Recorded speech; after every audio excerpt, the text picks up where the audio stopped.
ক্ষোভের মাঝেও ভোটমুখী বাংলায় কালিয়াচকের ঘটনায় রাজনৈতিক তর বিজেপি সহ বিরোধীদের নিশানায় রাজ্যের পুলিশ প্রশাসন। এদিকে বিরোধী দলটা কাঠগড়ায় দাঁড় করিয়েছেন খোদ তৃণমূল সুপ্রিমো মমতা বন্দ্যোপাধ্যায়। সব মিলিয়ে কালিয়াচক কাণ্ডে তোলপাড় বাংলা। পশ্চিমবঙ্গের এসআইআর প্রক্রিয়া চলাকালীন 7 বিচারকের উপর হামলার ঘটনায় কড়া অবস্থান নিয়েছে দেশের শীর্ষ আদালত। আদালত জানিয়েছে, বিচারকদের উপর এই ধরনের হামলা শুধু আইন শৃঙ্খলার প্রশ্ন নয়, এটি বিচার ব্যবস্থার উপর সরাসরি চ্যালেঞ্জ। সুপ্রিম কোর্টের দৃষ্টিতে বিচারকরা এখানে কোনো দলের প্রতিনিধি নন, তারা আদালতের এক্সটেন্ডেড হ্যান্ড হিসেবে কাজ করছিলেন। এসআইআর এর মতো এত সংবেদনশীল নির্বাচন সংক্রান্ত কাজে তাদের নিয়োগের মূল উদ্দেশ্যই ছিল নিরপেক্ষতা বজায় রাখা। অথচ সেই বিচারকরাই যখন ঘেরাও হন, আটকে থাকেন এবং মুক্তির পর হামলার মুখে পড়েন, তখন আদালত সেটিকে শুধু আইন শৃঙ্খলার বিচ্ছিন্ন ব্যবস্থা হিসেবে দেখছে না, বরং বিচার ব্যবস্থার প্রতি সরাসরি চ্যালেঞ্জ হিসেবেই বিবেচনা করছে। সব মিলিয়ে দেশের সর্বোচ্চ আদালতের এই পর্যবেক্ষণে শোরগোল পড়ে গিয়েছে। তবে ভোটমুখী বাংলায় এসবের মাঝেও শাসক বিরোধী এক অন্য মাত্রা নিয়েছে। ভিন রাজ্য থেকে এসে যে বাংলায় অশান্তি পাকানো হচ্ছে তা মুর্শিদাবাদের জনসভা থেকে দাঁড়িয়ে স্পষ্ট করে দিয়েছেন তৃণমূল সুপ্রিমো মমতা বন্দ্যোপাধ্যায়। একদিকে কাঠগড়ায় দাঁড় করিয়েছেন স্বরাষ্ট্রমন্ত্রী অমিত শাহকে, অন্যদিকে আক্রমণ শানিয়েছেন মিম প্রধান আসাউদ্দিন ওয়াইসি ও আম জনতা উন্নয়ন পার্টির হুমায়ুন কবিরের দিকেও। আপনারা জানেন এখন অ্যাডমিনিস্ট্রেশন আমার হাতে নেই, ল অ্যান্ড অর্ডার টোটালটাই আমার হাত থেকে কেড়ে ইলেকশন কমিশন হাতে নিয়েছে। আর ওরা হোম মিনিস্টার অমিত শাহর কথাই চলে। আর হোম মিনিস্টার লজ্জা করে না, প্ল্যান করেন, পরিকল্পনা করেন, একদিকে নাম কাটেন, অন্যদিকে ভোট কাটেন, অন্যদিকে এনআইএ করেন, অন্যদিকে সিবিআই করেন। আর মনে রাখবেন, গদ্দার আপনাদের মধ্যেও কম নেই। হায়দ্রাবাদ থেকে কেউ উড়ে এলো, আর বিজেপি কয়েকটা গদ্দারকে টাকা দিয়ে আপনাদের উত্তেজিত করলো, আর আপনাদের দিয়ে রাস্তা অবরোধ করলো, জাজেদের ঘেরাও করলো। আমার হাত থেকে সব ক্ষমতা কেড়ে নিয়ে ইলেকশন কমিশন এখানে সুপার রাষ্ট্রপতি শাসন চালাচ্ছেন। কারণ এখানকার চিফ সেক্রেটারি আমার সাথে আজ পর্যন্ত কলন করেনি, আমাকে কোনো ইনফরমেশন এরা দেয় না। এই রকম ইলেকশন কমিশন আমি জানি কোনোদিন দেখিনি। সম্পূর্ণভাবে ব্যর্থ হয়েছেন ল অ্যান্ড অর্ডার মানে প্রশাসনে রাখতে। এটা আমার দোষ নয়, আমার হাতে কিছু নেই, আমার কাছ থেকে সব কেড়ে নেওয়া হয়েছে, এটা ইলেকশন কমিশনের দোষ।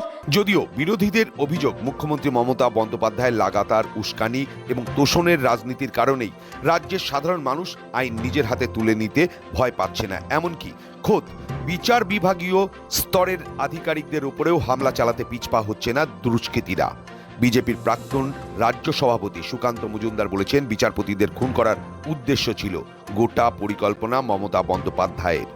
এই তো একদম সিপিএম আমলের যে অনিতা দেওয়ানের ঘটনা, সেই অনিতা দেওয়ানের ঘটনাকে স্মরণ করিয়ে দিচ্ছিল, যে বিচারপতিদেরকে বের করে তাদেরকে খুন করে ফেলা, পিটিয়ে।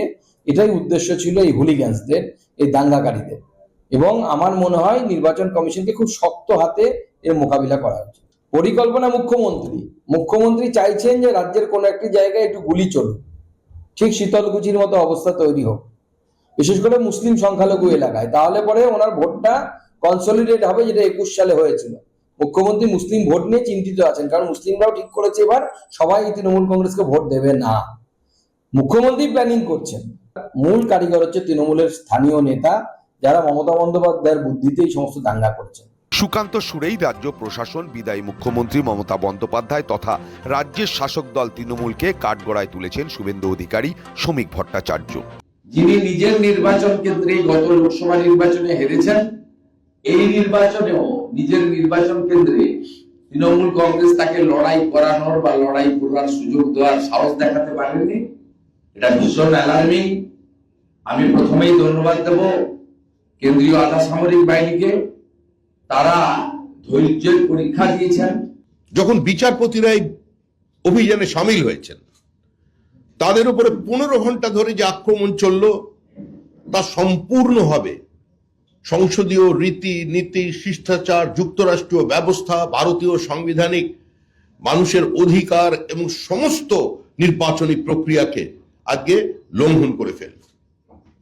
এটা কোনো বিচ্ছিন্ন ঘটনা নয়, এটা কোনো স্থানীয় মানুষের জনরোষ নয়, এটা পরিকল্পিতভাবে 80 দশকের মধ্যভাগ থেকে পশ্চিমবঙ্গের ওপরে একটা সাইলেন্ট ডেমোগ্রাফিক ইনভেশন চলেছে। বিনা যুদ্ধে ভারত দখলের চক্রান্ত চলেছে। মালদার একটা অংশকে ব্যবহার করে সারা ভারতবর্ষে একদিকে যেরকম জাল নোট ছড়িয়ে দেওয়া হচ্ছে, অন্যদিকে বিভিন্ন জায়গায় বাংলাদেশি অনুপ্রবেশকারীদের রোহিঙ্গাদের বিভিন্ন জায়গায় ছড়ানো হচ্ছে। সাম্প্রতিক যে লস্করে তৈবার জঙ্গি গ্রেপ্তার হয়েছে, 7 জনকে গ্রেপ্তার করা হয়েছে। এই সরকার বিভাজনকামী সরকার, এই সরকার সমাজকে ধর্মের নামে ভেঙে টুকরো করে দেওয়ার সরকার। এক্স হ্যান্ডেলে সরব সিপিএম নেতা সুজন চক্রবর্তী। কাঠগড়ায় দাঁড় করিয়েছেন কমিশন রাজ্য দুপক্ষকেই। তিনি বলেছেন, রাজ্য আইনের শাসন নেই, শাসক এবং প্রশাসন গুন্ডাদের কন্ট্রোলে। এদিকে কমিশন রাজ্যকে একযোগে আক্রমণ শানিয়েছেন কংগ্রেস নেতা অধীর রঞ্জন চৌধুরীও। বিরোধী যখন কাঠগড়ায় দাঁড় করাচ্ছে রাজ্য পুলিশ প্রশাসনকেই, তখন মালদহের জনসভা থেকে মমতা স্পষ্ট করে দেন, কালিয়াচকের ঘটনা শুধু বিজেপি ছিল না, ছিল কংগ্রেস এবং বামেদের অশুভ আতাত। ঘটনার দায় ঝেড়ে ফেলে তার আঙ্গুল ছিল বিরোধীদের দিকেই। মমতা বলেন, এই গণ্ডগোলের ফলে কেন্দ্রীয় সংস্থা এনআইএ বা সিবিআইয়ের হাতে সাধারণ ছেলেদের তুলে দেওয়ার পথ প্রশস্ত করে দেওয়া হয়েছে। প্রকারান্তে তিনি বুঝিয়ে দেন, এই বিশৃঙ্খলা আসলে বিজেপিরই সাজানো চিত্রনাট্য।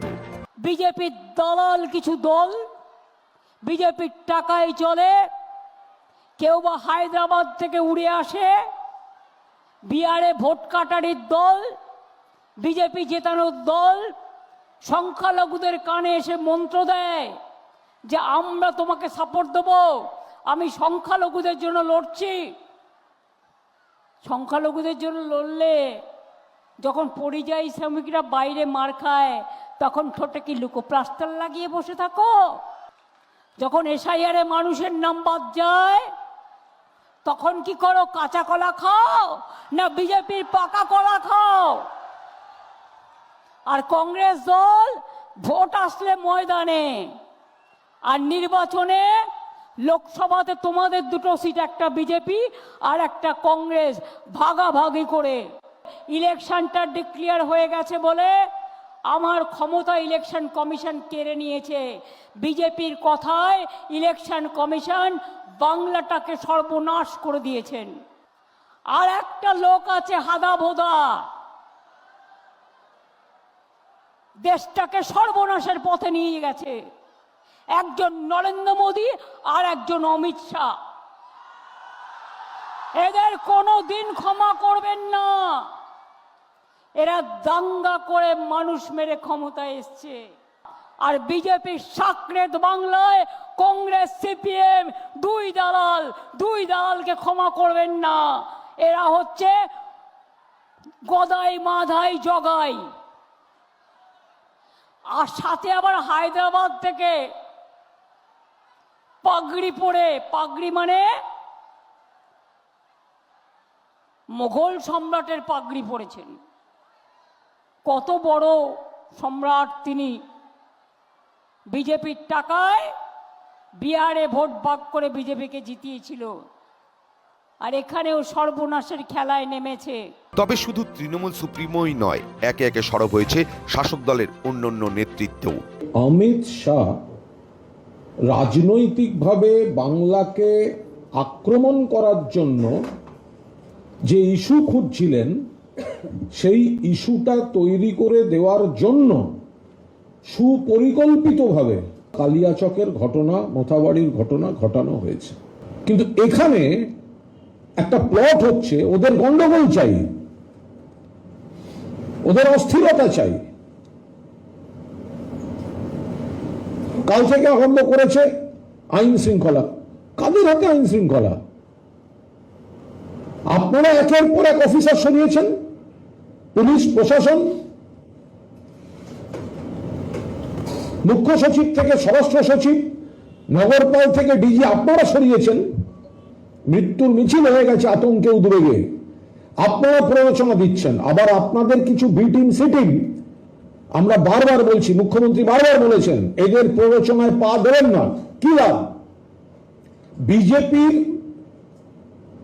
দলদাস একটা নির্বাচন কমিশন, প্রশাসন যার দায়িত্বে, আর বিজেপির বি টিম সি টিম কয়েকটা রাজনৈতিক অপশক্তি। এখানে ভূমিকা রাখা উচিত ছিল, যখন দেখছেন যে বিচারপতিরা সেখানে যাচ্ছেন, কোর্টের অর্ডারে বিচারপতিরা সেখানে যাচ্ছেন, তাহলে ল অ্যান্ড অর্ডারটা কার হাতে? ল অ্যান্ড অর্ডারটা তো আমাদের হাতে নেই, সরকারের হাতে নেই, মুখ্যমন্ত্রীর হাতে নেই। মুখ্যমন্ত্রী বারবার বলেছেন যে এখান থেকে অফিসার তুলে নিয়ে যাচ্ছেন। 483 জন অফিসার তোলা হয়েছে, 21 গুণ অফিসার বেশি তুলতে হলো কেন? কি কারণে? এই কথাটাই তো বারবার আমাদের মাননীয় নেত্রী বলছিলেন যে এত অফিসার যদি তুলে নেয় তাহলে তারা নতুন এসে জানবে কি করে, কিভাবে বলবে। এবং এই যে ঘটনা ঘটেছে, তিনি নিজেই বলেছেন যে প্রশাসনের তরফ থেকে, অর্থাৎ যে প্রশাসন এখন আন্ডার কন্ট্রোল অফ নির্বাচন কমিশন, সেই প্রশাসন থেকে তাকে কিছু জানানো হয়নি। সর্বোচ্চ আদালতও কিন্তু বলেছেন।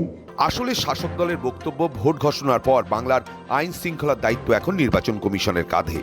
ভোট ঘোষণা হওয়ার পরই মুখ্য সচিব, স্বরাষ্ট্র সচিব থেকে শুরু করে ডিএম, এসপি রাজ্য জুড়ে নজিরবিহীনভাবে দফায় দফায় আধিকারিক বদল করেছে কমিশন। এই পরিস্থিতিতে কালিয়াচক কাণ্ডের উত্তর কমিশনকেই দিতে হবে বলে স্পষ্ট বার্তা তৃণমূলের। সব মিলিয়ে ভোটের আগে তুঙ্গে শাসক বিরোধী তরজা। তবে এই রাজনৈতিক তরজার মাঝেই শীর্ষ আদালত ক্ষোভ প্রকাশ করে জানিয়েছে, পশ্চিমবঙ্গের মতো এতটা রাজনৈতিকভাবে মেরুকরণ আগে কখনো দেখা যায়নি। সুপ্রিম কোর্টের এও পর্যবেক্ষণ, বাংলায় এমন এক পরিস্থিতি তৈরি হয়েছে যেখানে প্রায় সবকিছুই রাজনৈতিক ভাষায় ব্যাখ্যা করা হচ্ছে। এমন